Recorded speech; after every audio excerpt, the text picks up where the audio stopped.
Okay, so hi everyone. My name's Tom from the TESOL department. This is the second video in the podcast series for TESOL alumni. Myself and Dr. Beck, we are very happy to host Naomi Spector with us today. Thanks for joining us, Naomi. Thank So you. if Thank you, you could Naomi. just give a brief introduction, just tell us your name and then when you graduated from the TESOL program, and then what you've been up to and what your current position entails now. Absolutely. So I actually graduated a little over 2 years ago now. And I did an MA. I did the master's track in the TESOL department in NEIU. And I am here at my first job, which the first job I took, which was with ELS, which is the English language schools. They're associated. Now we are with ILSC from Canada and Greystoke. It's like an education for profit company. We have students who are coming from all over the world in our classrooms on a kind of a rolling basis. We're like pretty much teaching. We don't get the nice summer breaks. We don't. No, it doesn't happen. And so that's kind of where I am now. I don't know. I'll let you continue if you Yeah. have follow-up questions. Yeah. Not having a summer break because of the large number of students, I think is a good problem to have, no? Yes, it is. It is. You want to know that you're going to be, but it is a very intense because it's an intensive language program, and our classes are 4 weeks long. We have a sister sort of. We work with a lot of small liberal arts colleges, including in Japan. Our largest population actually comes from Osaka, at Kindai University there, which is like their third highest ranked university. And we have a center there where they provide English language teaching at the university level there. And so they are 8 weeks, and we do the same material in 4. Oh, wow. Yeah, it is indeed intensive. Are you It is, yes. Oh, sorry. Yeah. I was just curious, Naomi, are you like, do you ever participate in like recruiting like sort of trips for your program? No, not in a in person. So the way things are divided here is the company has separate sorts of agents who work with people and bring them in. Our job is really focused on the center, at the center level where we're teaching, and we do have a center director who's like in charge of operations, and she kind of works, one-on-one with the marketing. And then we have an academic side where we have an academic director. And sort of like all of the things that we need to do and all of us instructors need to take care of during those 4 weeks. And our students are, because it's on a rolling basis, some of them come, we have different programs that they can sign up for. Some are here for only like 1 week. Some are here for 8 months.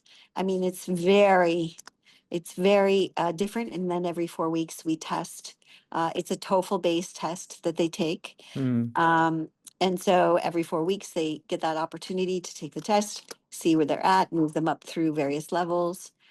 So we do marketing in the sense of, first of all, I think really the students always have to sort of fill out surveys and do Google reviews, and we have Instagram, and we have, these kinds of things. And we're sort of showcasing, like study abroad programs, if you think of it that way. We're doing events, and we are, having, fun, taking them to, the Art Institute and Millennium Park and those kinds of things. And really your teacher is the face of ELS for the kids every day. And so whatever I'm doing in my classroom, if my students are happy, then those students turn around and say to their friends back at Kindai, oh yeah, we had a great time at Chicago. Choose that as a program. And in that way, we are always representing. Yeah. Nice. That's great. Thank you so much for sharing. Yeah. Yeah. Naomi, I have a quick question. Yeah. So what is one class or lesson or memory in the TESOL program that impacted you? Oh my goodness. Such a philosophical question. Yeah, I was kind of thinking through these questions, and truly, I learned so much. I've learned more about about NEIU TESOL as a department in some ways after I graduated and came here and started teaching and started to see myself in relation to other teachers who entered this profession via a different, sort of path. So you could get a CELTA, which I went on to do while I was teaching. I went on and added a CELTA degree to what I do, and that was, I like to try to keep growing. I think that's a huge thing that happened to me with NEIU was sort of being, everything being so research based. But now by teaching and meeting other teachers and working with them so closely, I've been able to reflect on and to really feel my experience with NEIU TESOL. And I can honestly say you guys provided me with the best education and the best way of understanding how to teach in the classroom and what really affects, like what impacts a student's learning and ELL's learning, like what are the tools that you can provide to them to heighten and sort of shift their language forward the most.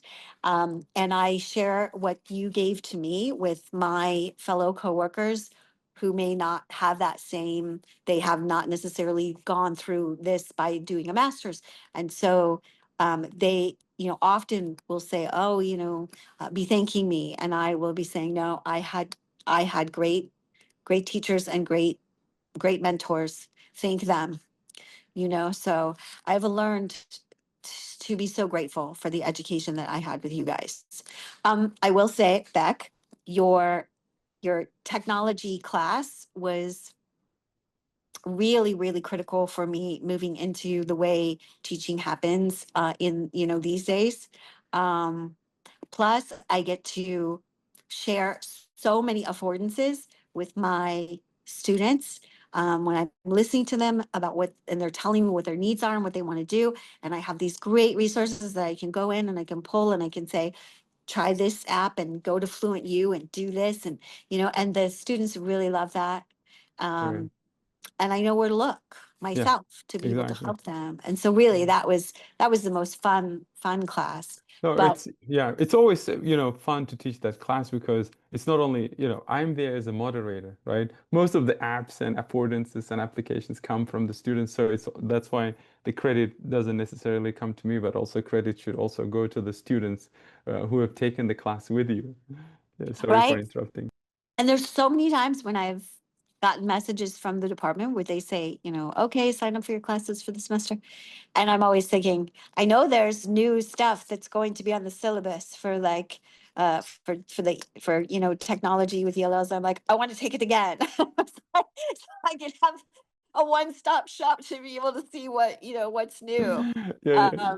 So yeah, I do. I definitely think about that quite a bit. And of course, I think with Dr. Wells, with practicum teaching, some of the things she asked us to look at are very meaningful to me personally in the classroom, particularly when it comes to dealing with um, first languages. Uh, it's my because we are sort of intensive study abroad, there is this tendency of saying, English only, English only, English only, right?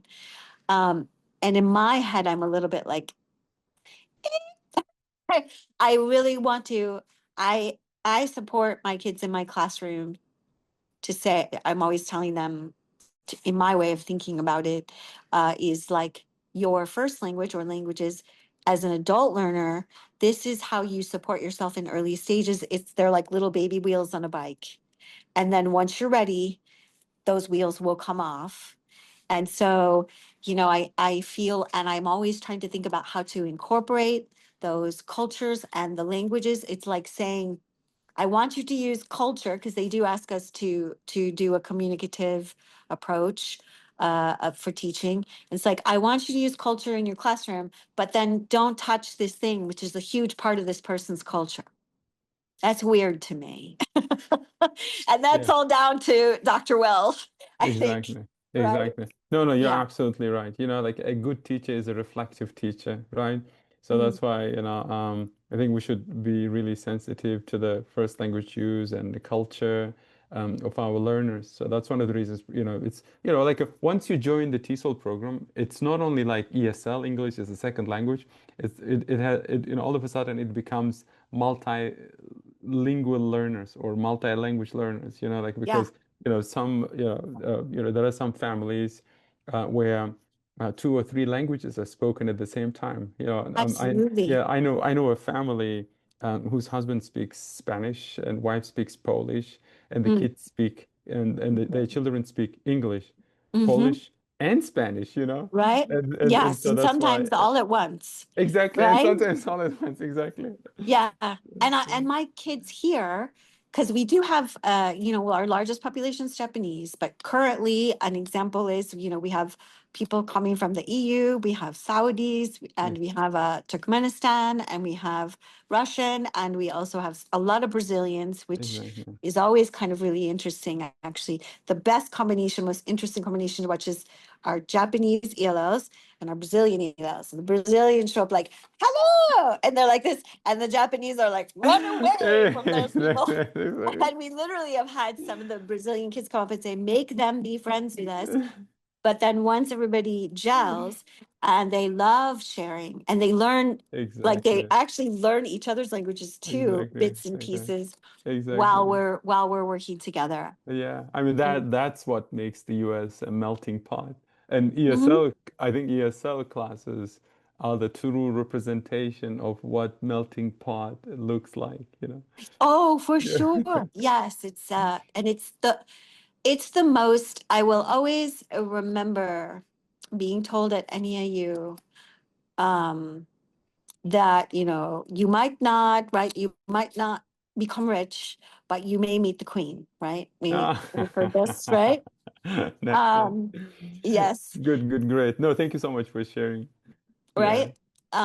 But I really cannot emphasize enough the actual joy that Mm, you feel when you are working in ESL or TESOL classrooms. yes. Like it's so rewarding. Mm, And now I've learned so much from the experience of being in the classroom.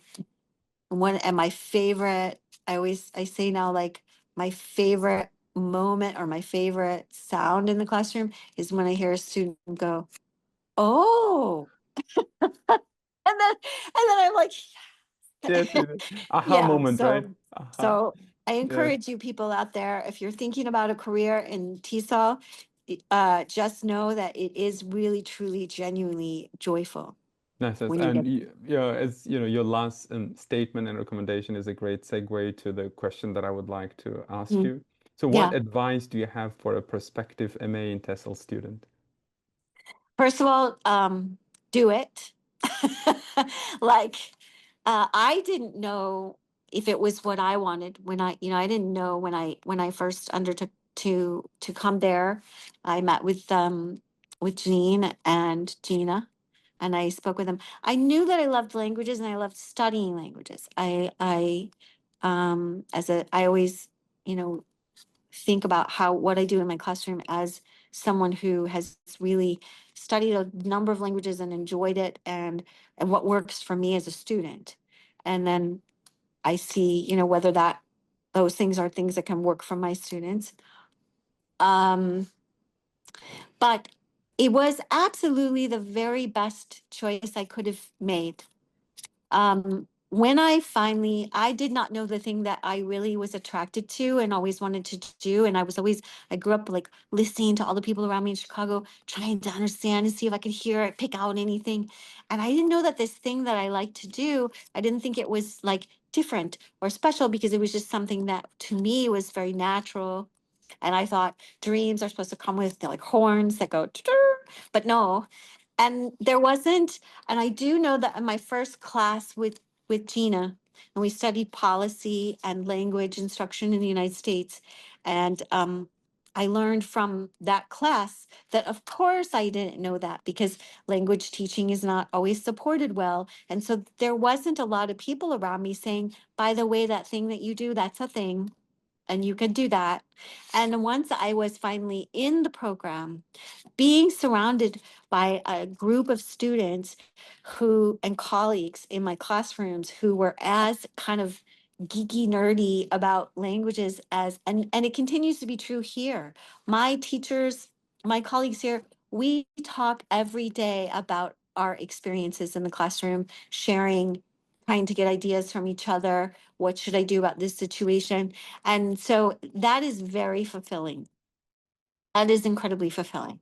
So I would highly encourage anyone who's not sure that if you are someone who really loves languages and it of all kind, yes, do it. You'll know right away if you're in the right place. The other thing I will add is don't stop learning. Once you graduate and you start your professional career, try to continue in the spirit in that research based kind of spirit of continuing to educate yourself, join conferences, take advantage of those professional organizations like TESOL International, like ITBE, like do that because the amount of information that is there for you to grow and strengthen your training practice it's nonstop. It's just unbelievable what you can continue to pick up, and it never stops being exciting. It doesn't. Like I get giddy when I go to like a virtual conference. It's crazy. I'm just, yeah. So I would say just continue to professionalize yourself and be aware and be thinking about the goals, keep setting the goals for yourself of moving forward. Thank you so much, Naomi. I Absolutely. really appreciate your passion and your engagement with the field and your students. And I love what you mentioned in the beginning about being able to sort of pass on the messages that you learned from NEIU TESOL to your colleagues as well. Yeah. And I think the shout out to ITBE was great. I think it's very rewarding for us to see how happy you are and how fulfilled you feel in your role now. Yeah. And I'm really glad that NEIU TESOL could be a part of that. Yeah. So thank you so much for doing this Thank you. video. Absolutely. To all the viewers, thank you for watching. You can subscribe to our YouTube channel and find us on Facebook and Instagram, and feel free to connect with us. Thank you very much.